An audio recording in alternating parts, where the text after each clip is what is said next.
You may be seated. Sing with me. Yeshua, you love birds. Hinema tovu manayim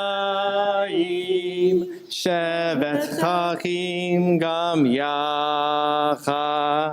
Hinema tovu manayim shevet chachim gam yachad. Behold, how good and pleasant it is for brothers to dwell together in unity. Well, Shabbat Shalom, everyone. And the election is approaching, is it not? On Tuesday. And I'd say this is a good psalm for us at Ruach Israel this week. Today, I want to address the upcoming election. And I am aware that this is a tense moment for our country, and it's on everyone's mind. It doesn't need to be said that we are in a polarizing time. Some commentators are saying that this is the most divisive time in history. Others wonder whether we are simply removed from the acute pressure of troubled times long forgotten. I wonder what it would have been like to see brothers fighting brothers in the Civil War. It is of no consequence. This is an election driven by fear and apocalyptic rhetoric. The threat of World War III hangs in the air at both party rallies. Media on all sides expresses that the fate of the entire world hangs on November 5th and the events that will follow. Perhaps some of it does. I want to acknowledge that we are a community with diverse political opinions. We will all experience different emotions this coming week, and that's okay. We have a treasure here at Ruach Israel. We have a Messianic Jewish community who loves God, trusts deeply in Yeshua, and cares for one another. Today, I want to call on us at Ruach Israel to put these treasures first and to do what we do best, to use this season to grow stronger. Now, before I begin, I would like to thank Rabbi Russ Resnick, the Rabbinic Council for the Union of Messianic Jewish Congregations, and Bob O'Neill, a consultant and brilliant communicator, both of whom I interviewed on this topic. And I also attended a seminar by Braver's Angels called Depolarizing Ourselves, and I'll bring in just a few ideas from there. This is a complex issue, and I don't have all the answers, but nonetheless, let's think about these things together. What I want to do today is highlight 5 Jewish values that I think will be helpful for us as we navigate this coming season together as a community. The first value is that we must know who we are and why we are here. We must know who we are and why we are here. I have a strong conviction that I do not speak about politics from the Bima. I don't speak about politics from the Bima. It isn't because I don't have opinions. I'm influenced by late Rabbi Jonathan Sacks, formerly the Chief Rabbi of the United Kingdom and a member of British Parliament in the House of Lords. As a religious leader in Parliament, he refused to speak along party lines and only on moral and ethical issues. And when a particular party would ask him to speak, he would agree only on the condition that representatives from both parties would be present.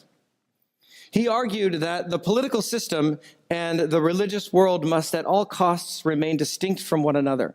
As he saw it, the political system is designed for debate, diversity, and disagreement, whereas in a faith community, we are working toward unity on more transcendent values, transcendent truths.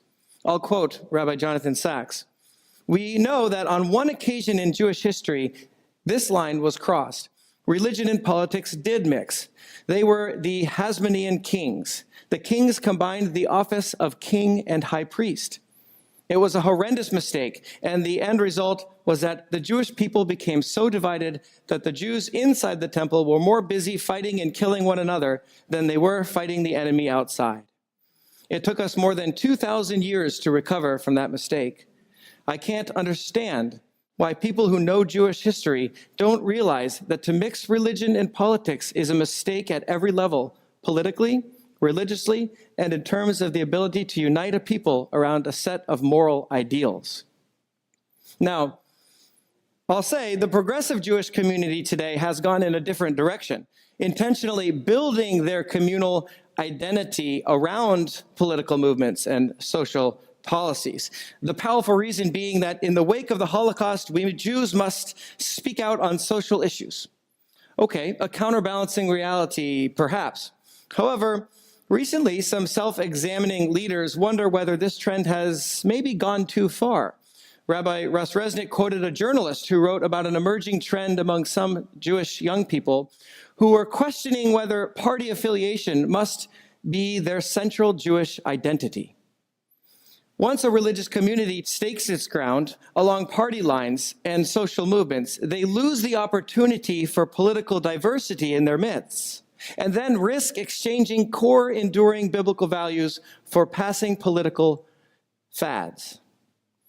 That said, there are rare times when biblical and moral values in politics do intersect in an unavoidable way. For example, when a public policy requires that we violate our biblical commandments, require that we align with a particular movement or censor our deepest moral values, then we must act. But the cost is high, and communities of faith must consider very carefully before taking a political stand, lest we lose sight of our deepest calling, purpose, and mission. This doesn't mean we're passive. We have much work to do. We are responsible for laying the biblical and moral foundations that will inform the world's political opinions. The difference is that as a community, we realize our mission and purpose and just how we are called to truly change the world. At Ruach Israel, we must know who we are. Our local mission is to build a mature and intergenerational Messianic Jewish synagogue, a safe and united and spirit-filled home for Jewish people who have come to walk deeply with Yeshua as our Messiah. Even bigger, we're building an entire movement where we stand with Yeshua and welcome him back home with our Jewish people. We are working to undo centuries of misunderstanding and hate and to heal a deep schism between our Jewish people and the wider Christian community in the world. At Ruach Israel, our vision is to lead a Jewish reawakening in Yeshua across the globe. We must not let other causes and purposes invade this mission. Too much is at stake. This particular election, no matter how historic, will come and go. Even if other things happen in the wake, all the things we're afraid of, they will come, they will go. And our mission is to be here, unified and strong, and joy-filled so that we can keep building in the wake of it, perhaps when we're needed the most. We will do well to remember Yeshua's words to Pilate, "My kingdom is not of this world." And Rav Shaul's encouragement, "For our citizenship is in Malchut HaShamayim, and from there we eagerly wait for the deliverer, the Lord Yeshua the Messiah." Political opinions are important. Voting is important. Dialogue is important. Social actions are important, but they must never overshadow our true identity as citizens of an even greater kingdom. We must stay united and focused on our larger purpose and mission in the kingdom of God. Our second Jewish value is Betum Elohim. Betum Elohim is the biblical reality that each and every person you interact with is made in the image of God. In Parshat Noach that we've read today, God makes it very clear that we should live out of this truth. Do not take the lifeblood of a human being, for in the image of God, humankind was made. In Matthew 5, Yeshua draws out the heart. This is not only about murder. Yeshua says, don't even become angry with your brother in your heart. Why? Your brother is Betum Elohim, made in the image of God. A few verses later in our reading today, we read about God's covenant with us, sealed with the sign of the rainbow. A covenant is like a marriage, two people coming together to become more than they could be on their own. Being made in the image of God means that each and every one of us is invited into a covenant with God. And more, it means that we are drawn into a covenanted life with each other. Together, we become something we could not be on our own. We need to embrace the reality that we have good, godly people with different political opinions among us here at Ruach Israel, and this is something we should celebrate. Further, just as we must distinguish between political and religious in the political and the religious and communal life, when we're interacting with individuals who are made in the image of God, we must distinguish between people and their political positions and associations. Before we interact with someone who holds a different political opinion, even one we might find offensive or abhorrent, we must first remind ourselves, Betum Elohim, this person is made in the image of God just as we are. Even if we feel this person is misguided in one area, this person is, in a sense, in covenant with us and has something of value to contribute. Seeing each other through the lens of Betum Elohim will help us with our next Jewish value in healthy dialogue, derech Eretz. Derech Eretz literally means the way of the land. In Judaism, it's a term that kind of means like following common etiquette. So the derech Eretz, in our context of discussions with one another or disagreements with one another, means that we must treat those people whom we disagree with dignity and with respect. So when we disagree, we must disagree well. We must allow others to come to conclusions different from our own. It's okay. Often people on polar opposite ends of the political spectrum are not even able to sit at the same table while discussing these issues. I was recently talking to someone not part of here who has so many family members that they wouldn't even talk anymore because of what's going on outside. You know, these people have lost derech Eretz. And it's really interesting.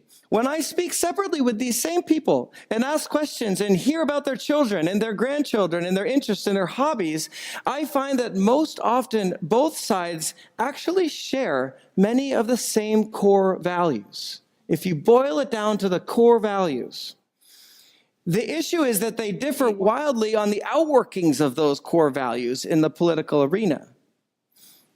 In order to maintain derech Eretz, we need to be thoughtful enough to distinguish between a person's core values and the policies and political people they support. And we can sync up on core values. The things that really shape our views and our opinions are actually the homes and the communities we grow up in, the experiences that we've had, the people we interact with, the sources of media that we engage with. It requires a great deal of maturity, but derech Eretz means that we see all of this, all of those things when we interact with others we might disagree with. And going even further, it means that we look within ourselves and understand where our own opinions, biases, and fears have been forged. It may be uncomfortable, but it is really healthy to interact with people who see things differently, lest we find ourselves sitting in an echo chamber, always affirmed and never confronted with the humanity of the other side. Derech Eretz requires that we never demonize, mock, or stereotype a person for their views. And in this election, both campaigns have any number of names and slogans and sound bites which are intended to ridicule and dismiss and show contempt. And at risk of offense, I think this is a moral wrong. Let us heed the words of Isaiah in our Haftarah. But on this one I will look, one humble and of contrite spirit, who trembles at my word. Our fourth value, Mechloket L'Shem Shamayim, arguments for the sake of heaven. Our next value that we're talking about here is a really advanced skill. Mechloket L'Shem Shamayim, arguments, Mechloket means arguments, or disagreements. Arguments are critical to Jewish life. God gives us a bare bones list of commandments in the Bible, but he left out most of the details of how to do these things in everyday life. Our job as a Jewish community is to argue about how to do them and eventually come out with an interpretive tradition or a few interpretive traditions that can guide us into how to live out God's commandments, his life together as a community in every generation and every location that we're in. So Pirkei Avot reminds us that our arguments must be L'Shem Shemayim, for the sake of heaven. Arguments which are L'Shem Shemayim, for the sake of heaven, it says, will endure, but those not for the sake of heaven will not endure. Now the rabbis elaborate by giving us an example of each. What is an argument not for the sake of heaven? They share the rebellion of Korach in the book of Numbers.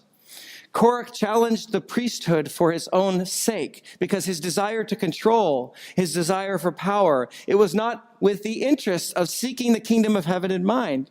He didn't try to understand why Aaron was chosen in the first place. What are arguments for the sake of heaven? We are taken to Hillel and Shammai, Second Temple teachers who disagreed on almost everything, every point for over a decade. In the end, Hillel's arguments won out in Rabbinic Judaism. Why did Hillel's arguments win? Judaism's answer is not because Hillel was right. It's because Hillel valued and studied Shammai's perspective so much that he was able to fully articulate Shammai's positions. What does this mean for us? Our political conversations must not be about being right or proving our point. They must be about seeking truth. Proverbs 1:5 tells us, the wise listen and add to their learning. Pirkei Avot 1:4, who is wise? Who learns? From every person, that person is wise. This is one of Stephen Covey's 7 habits of highly effective people. Seek first to understand, and then to be understood. Rabbi Jonathan Sachs writes, in an argument for the sake of truth, both sides win. For each is willing to listen to the views of its opponents and is thereby enlarged. In an argument as the collective pursuit of truth, the participants use reason, logic, shared text, and shared reverence for texts. They do not use ad hominem arguments, abuse, contempt, or disingenuous appeals to emotion. Each is willing, if refuted, to say, I was wrong. There is no triumphalism in victory, no anger or anguish in defeat. To engage in a discussion for L'Shalom HaShamayim, we must be able to be like Hillel. Our goal can be to listen and understand and to understand the other person's views so that we can very carefully articulate them so the other person would say, yeah, that's what I think, before we share our perspective. That's a very high calling. And our last value I will share today is Shalom Bayit, literally peace in the house. In the end, you may simply disagree with someone close to you. Even with all the tools, some topics might just be too difficult to keep talking about. And so, Shalom Bayit, you agree that your relationship is more important to you than the issue, and you agree to disagree and leave the topic alone. It's okay, even in healthy relationships, to have areas that you just agree not to talk about. In fact, it's actually an act of love. You're saying to one another, my love for you, my relationship with you as a person is more valuable to me than us agreeing on this topic. Let's zero in on the things that we do agree on. It's an act of love. Shalom Bayit means that we put relationships first. I want to close with hope.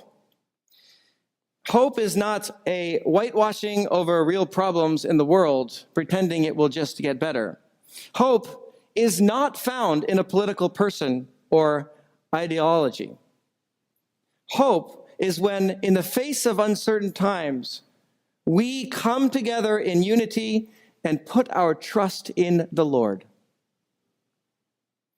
I want to remind us how we made it through COVID together as a community so well. As we all know, the COVID years were trying times of faith for communities all over the world, and I still hear sad stories of splits and divisions between brothers and sisters over political ideologies during this time and after. We were all scared, if you remember. We were tempted to give up hope and to move into self-preservation and stop living out of God's deepest values. But at Ruach Israel, we said no. And even though our community represented a plethora of different viewpoints and opinions on all the hot topics, we decided as a community to do everything we just talked about today. We put relationships first ahead of ideologies, and we committed not to leave anyone behind. We committed to being joy-filled and delighted to see one another, regardless of what was going on in the world around us. We acted out of our deepest values in a difficult time, and we stayed true to our most important Messianic Jewish mission and purpose in the kingdom of God. We decided that when times were tough and when the world seemed to be falling apart around us, we would plant a tree. We would use it as an opportunity to bring new life into the world. And our trees, you can see right out across the parking lot. We decided to hope together. And so no matter what comes next week and the months to follow, we will do the same. We will come through even stronger because we will do it together. Let's join King David together in his psalm once again. Hine ma tovu manayim shevet achim gam yachad. Hine ma tovu manayim shevet achim gam yachad. Hine ma tov shevet achim gam yachad. Hine ma tov shevet achim gam yachad. Behold how good and pleasant it is for brothers to dwell together in unity. And Shabbat Shalom to you all.